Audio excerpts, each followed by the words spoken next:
मेरा नाम सुमन है। मैं हिंदुस्तान के एक छोटे से गांव से संबंध रखती हूँ। बचपन में ही मेरे पापा की मृत्यु हो गई थी। मेरे पापा को मिलने वाला फंड मेरे अंकल ने मेरी मम्मी से हड़प लिया था और मेरे पापा की मृत्यु के 1 महीने बाद ही हमें ये कहकर घर से निकाल दिया था कि भाई मरने से पहले ये घर अपनी माँ के नाम कर गए थे। मेरे नाना की भी मृत्यु हो चुकी थी। मेरी माँ की सिर्फ एक ही बहन थी, कोई भाई भी नहीं था। इसलिए मेरी माँ मुझे लेकर अपनी बहन के घर आ गई। मेरी मौसी जी की शादी हो चुकी थी और मेरे मौसा जी ने हमें वहाँ रहने की इजाज़त दे दी। मेरे मौसा जी प्राइवेट कंपनी में जॉब करते थे। कुछ ही दिनों बाद मेरी माँ को महसूस हुआ कि मौसा जी उन्हें ठीक निगाहों से नहीं देखते। जब भी मेरी माँ उनके सामने जाती तो मेरी माँ को ऊपर से नीचे तक बड़े ही गौर से देखते, क्योंकि मेरी माँ अभी जवान थी और अपनी बहन से ज़्यादा गोरी और खूबसूरत भी थी। मेरी माँ को ये सब अच्छा नहीं लगता था। आखिरकार एक दिन तंग आकर उन्होंने अपनी बहन को सब कुछ बता दिया। मेरी मौसी ने माँ की साइड लेने की बजाय उन्हें बुरा भला कहना शुरू कर दिया और कहा कि तुम ही गलत हो, मेरे पति पर इल्ज़ाम लगा रही हो, वो तो ऐसे है ही नहीं। और फिर कुछ ही दिनों में उन्होंने भी हमें अपने घर से निकाल दिया। मेरे मौसा जी ने तो बहुत कोशिश की कि हम वही उनके साथ रहे, मगर मेरी मौसी बहुत लड़ाकू थी। उनके सामने मेरे मौसा जी की एक न चली थी। मेरी माँ और मैं रोते हुए वहाँ से चले आए। मेरी माँ के पास मुझसे बड़ा एक लड़का भी था, मगर बेचारा एक किन्नर था। मेरे पापा ने उसे रखने से इनकार कर दिया था और मेरी माँ से कहा कि उसे किसी किन्नर के पास या किसी संस्था में छोड़ाओ। मगर माँ तो माँ होती है, इसलिए मेरी माँ अपने बेटे को खुद से हमेशा के लिए अलग न कर सकी। और मेरे किन्नर भाई, जिसका नाम विशाल था, और माँ ने उसे अपनी बे औलाद दोस्त कांति जी के हवाले कर दिया था और कहा था कि मैं वक्त आने पर अपनी अमानत ले जाऊंगी। मैं अपने किन्नर भाई से बचपन में 1-2 बार ही मिली थी। उसके बाद मैंने पापा को बता दिया था कि माँ किसी बच्चे से मिलने जाती है, तो मेरे पापा ने मेरी माँ को बेल्ट से बहुत मारा था। उस दिन के बाद मैं अपने किन्नर भाई से नहीं मिली, न कभी मेरी माँ मुझे साथ लेकर गई और ना ही मुझे पता है कि मेरी माँ विशाल से मिलती भी है या नहीं। मौसी जी के द्वारा हमें घर से निकालने के बाद मेरी माँ मुझे अपनी कामवाली बाई के घर ले गई। कामवाली मानसी बाई, जो कि पहले से ही मेरी माँ के बारे में सब कुछ जानती थी, उन्होंने हमें अपने घर में रख लिया। उनकी एक बेटी और एक बेटा था। बेटी की शादी कर दी थी, मगर बेटा अभी कुंवारा था। बेटा काम के सिलसिले में दूसरे शहर रहता था, मगर वहीं का होकर रह गया। मतलब कि वो सालों साल घर नहीं आता था और ना ही कोई पैसे भेजता था। इसलिए मानसी बाई को अपना गुजारा करने के लिए घरों में काम करना पड़ता था। मेरी माँ मुझे पढ़ाना चाहती थी। अब हमें रहने के लिए घर भी मिल गया था।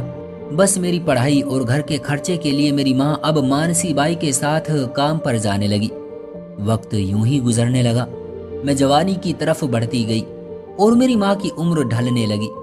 जब मैंने स्कूल से कॉलेज, फिर कॉलेज से यूनिवर्सिटी में एडमिशन लिया, तो वहाँ मेरी मुलाकात वरुण नाम के एक लड़के से हुई। पहले दोस्ती और फिर दोस्ती आहिस्ता आहिस्ता प्यार में बदल गई। वरुण मुझे सच में सच्ची मोहब्बत करने लगा था। वो एक अमीर बाप का बेटा था। मैं रोजाना उसके साथ उसकी गाड़ी में बैठकर घूमने चली जाती थी। मेरी तो दुनिया ही बदल गई थी। मुझे अपनी माँ पर कोई तरस नहीं आया। मुझे वरुण की मोहब्बत पर यकीन हो चुका था। अब वो मुझसे शादी करना चाहता था। मुझे भी वरुण से मोहब्बत हो गई थी और मैं भी अब उससे शादी करना चाहती थी। मुझे भी वरुण से मोहब्बत हो गई थी और मैं भी अब उससे शादी करना चाहती थी। मैं उस गरीबी की दुनिया से तंग आ चुकी थी। वरुण के कहने पर मैंने माँ से उसके बारे में बताया। माँ ने मेरी बात को सुने बिना ही मना कर दिया। मैं भी जिद पर अड़ गई। शुरू में तो मैंने अपनी माँ की बहुत मिन्नतें की, मगर वो किसी भी तरह मानने को तैयार नहीं थी। उनका एक ही जवाब होता कि तुम अभी अपनी पढ़ाई पूरी कर लो, कुछ बन जाओ, फिर शादी कर लेना। मुझे अपनी माँ पर बहुत गुस्सा आता था। दिल चाहता था भाग जाऊं यहाँ से। आखिर एक दिन माँ की मर्जी के खिलाफ जाकर वरुण से शादी कर ली। वरुण के पापा का न्यूजीलैंड के 4 मशहूर शहरों में स्टील की सप्लाई का बिजनेस था। मैं वरुण के साथ न्यूजीलैंड शिफ्ट हो गई। मुझे अपनी बूढ़ी माँ पर बिल्कुल भी तरस नहीं आया, जिसने लोगों के घरों में सफाइयाँ करके मुझे पाला और पढ़ाया था। मैंने ये भी ना सोचा कि मेरे यूं घर छोड़ने पर मेरी माँ का क्या हाल होगा। वो मेरे बिना रह भी पाएगी या नहीं। मैं तो वरुण के प्यार में अंधी हो गई थी और अपनी माँ के प्यार को भुला बैठी थी। बिना बताए मैं घर से भाग गई और फिर कभी पलटकर माँ की खबर ना ली। शादी के बाद मैंने अपनी नई जिंदगी शुरू की।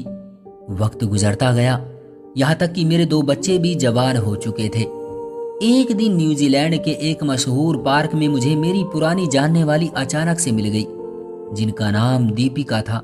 उन्होंने इतने साल बाद भी मुझे पहचान लिया। वो हमारे मोहल्ले की सबसे अमीर फैमिली से थी और मुझे पढ़ाने के लिए मेरी माँ ने उनके घर भी सफाई का काम किया था।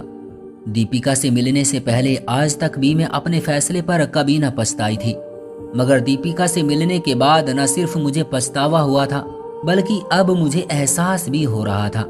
मैंने दीपिका से अपनी माँ के बारे में पूछा तो दीपिका ने बताया कि तुम्हारी माँ तुम्हारे जाने के बाद बहुत रोई थी। तुम्हें ढूंढने के लिए तुम्हारी तस्वीर को अपने सीने से लगाकर पागलों की तरह गलियों में फिरती रहती थी। एक दिन एक किन्नर लड़के को अपने घर ले आई और लोगों से कहती कि ये उनका बेटा है, मगर लोगों ने तुम्हारी माँ की बात मानने से इनकार कर दिया। तुम्हारी माँ ने मेरी माँ को तुम्हारे किन्नर भाई और तुम्हारे पिता के बारे में बताया कि किस तरह तुम्हारे भाई को तुम्हारे पापा ने अपनाने से मना कर दिया था। फिर ये भी बताया कि कितने साल वो अपने बेटे से मिलने के लिए तड़पती थी। उन्होंने कहा कि कुछ दिन पहले मेरी दोस्त जिसके घर मैंने विशाल को छोड़ा था, मेरी उस दोस्त के पति ने विशाल को मार डालना चाहा। तुम्हारी माँ की कहानी सुनकर हम सब रो रहे थे, मगर हम कुछ नहीं कर सकते थे। तुम्हारी माँ पागलों जैसी बातें करती थी। बहुत ढूंढने के बाद जब तुम नहीं मिली तो तुम्हारी माँ मोहल्ले को छोड़कर अपने किन्नर बेटे के साथ चली गई। मेरे पापा ने तुम्हारे भाई को फ्रूट की ठेली लगवा दी, मगर जालिम समाज ने तुम्हारे भाई का जीना हराम कर दिया। दीपिका ने बताया कि तुम्हारे इस गलत कदम की तकलीफ ने तुम्हारी माँ को दिल की मरीज बना दिया। उनका महंगा इलाज करवाने के लिए विशाल फ्रूट बेचकर पैसा पूरा नहीं कर सकता था, इसलिए उसने शादी ब्याह के फंक्शन पर नाचना गाना शुरू कर दिया। नाच गाकर कमाए गए पैसों से विशाल ने अपनी माँ का इलाज शुरू करवाया, मगर डॉक्टर ने ऑपरेशन करने को कहा और 8 लाख रुपये फीस मांगी, जो कि विशाल के लिए नामुमकिन थी। इसी दौरान नए मोहल्ले में जहां तुम्हारी माँ और विशाल शिफ्ट हुए थे, वहां के कुछ बुरे लड़कों ने विशाल को लालच दिया कि आज रात को बहुत बड़ा फंक्शन है, वहां जाकर डांस दिखाओ तो 2-3 लाख रुपये कमा सकते हो। विशाल ने उन बुरे लड़कों की बात मान ली और उन्होंने विशाल को बहला फुसलाकर दूर वीरान जगह पर ले जाकर उसके साथ दुष्कर्म किया और फिर सबूत मिटाने के लिए विशाल को जिंदा जला डाला। इधर जब विशाल की मौत की खबर 3-4 दिन बाद तुम्हारी माँ तक पहुंची तो तुम्हारी माँ चिल्लाती हुई पुलिस के पास गई, मगर वो कुछ न कर सके क्योंकि वो लड़के अमीर बाप की औलाद थे। आखिर में वो भी सदमे से ईश्वर को प्यारी हो गई। लोगों ने विशाल की जली हुई लाश को पुलिस के हवाले कर दिया। तुम्हारी माँ के अंतिम संस्कार की जिम्मेदारी मेरे पापा ने अपने जिम्मे ले ली थी। तुम्हारे मौसा मौसी जी को पता होने के बावजूद भी उनकी मृत्यु पर नहीं आए। दीपिका की बात सुनकर मैं रोने लगी।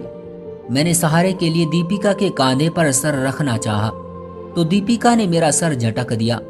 दीपिका मुझे ये कहकर छोड़कर चली गई कि तुमने बहुत गलत किया है, तुम्हें जरा भी अपनी माँ पर तरस नहीं आया। पहली बार मुझे एहसास हुआ था, मैं बहुत रोई और जब मैं घर वापस आई तो देखा कि मेरी बेटी अपने बॉयफ्रेंड के साथ गलत हरकत कर रही थी। मैंने अपनी बेटी पर हाथ उठा दिया। वरुण उन दिनों काम के सिलसिले में बाहर गए हुए थे और बेटी को इस तरह से थप्पड़ मारना वहाँ के कानून के खिलाफ था। मेरी बेटी वहाँ के माहौल में पली बड़ी थी।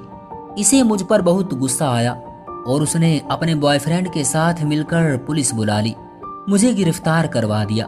वहीं मेरी बेटी ने मुझे पागल घोषित करा दिया और मेरे बेटे ने भी मेरी कोई तरफदारी नहीं ली और मुझे 6 महीने के लिए एक पागल खाने के हवाले कर दिया ताकि मेरा दिमागी इलाज हो सके। मेरे इसी केस के दौरान मेरे पति ने भी मेरी कोई खबर न ली और उनकी एक एक्सीडेंट में मृत्यु हो गई। मैंने अपने पति को आखिरी बार भी नहीं देखा, कहीं मैं अपनी दिमागी हालत की वजह से किसी को नुकसान न पहुंचा दूं। पति की मृत्यु के बाद कारोबार बेटे ने संभाल लिया और मुझे हमेशा हमेशा के लिए ओल्ड होम छोड़ आए। मैं अब 1 साल से ओल्ड होम में हूँ। शायद मरने के बाद भी मेरी औलाद मुझे नहीं अपनाएगी। मेरी लाखों खुशामदों के बाद 1-2 बार दीपिका मुझसे मिलने आई थी, मगर इस बार उसने भी मना कर दिया और कहा कि मेरे पास इतना टाइम नहीं होता कि मैं तुम्हारे पास आ सकूं। मैं दिन रात रोती हूं, चिल्लाती हूं। मैं पागल नहीं हूं, मैं ठीक हूं, मगर मेरी बात पर कोई यकीन नहीं करता। मैं रो रो कर भगवान से माफी मांगती हूं। अपनी माँ का चेहरा बार बार मेरी नजरों के सामने आता है। मैं जब भी अपनी माँ से माफी मांगने के लिए माँ की तरफ दौड़ती हूँ तो वो गायब हो जाती है, और फिर जब मैं बहुत रोती हूँ तो वो फिर से मेरे सामने आ जाती है। मैं क्या करूं? मैं अब यहाँ पर अपनी आखिरी सांस तक कैदी बनकर रहूंगी। मेरी मृत्यु के बाद अगर कोई हिंदू फैमिली मेरी चीता को अपने तरीके से अग्नि देने की जिम्मेदारी लेगी तो मेरे शव को उनके हवाले कर दिया जाएगा, नहीं तो लावारिस लाशों का अंतिम संस्कार करने वाली संस्था के मुताबिक मुझे जला दिया जाएगा। मैं अपनी कहानी के आखिर में बस इतना ही कहूंगी कि अगर आपकी मोहब्बत आपके माँ बाप के लिए तकलीफ बनने लगे तो भगवान के लिए अपनी मोहब्बत छोड़ दें। तो दोस्तों, ये थी हमारी आज की कहानी। उम्मीद करते हैं कि आपको आज की कहानी भी पसंद आई होगी। आपका क्या कहना है इस कहानी के बारे में? कमेंट करके हमें जरूर बताएं। वीडियो को लाइक करके चैनल को सब्सक्राइब कर लीजिए और साथ में घंटी को दबाकर ऑल पर सेट कर लीजिए ताकि आने वाली वीडियो आपको तुरंत मिले।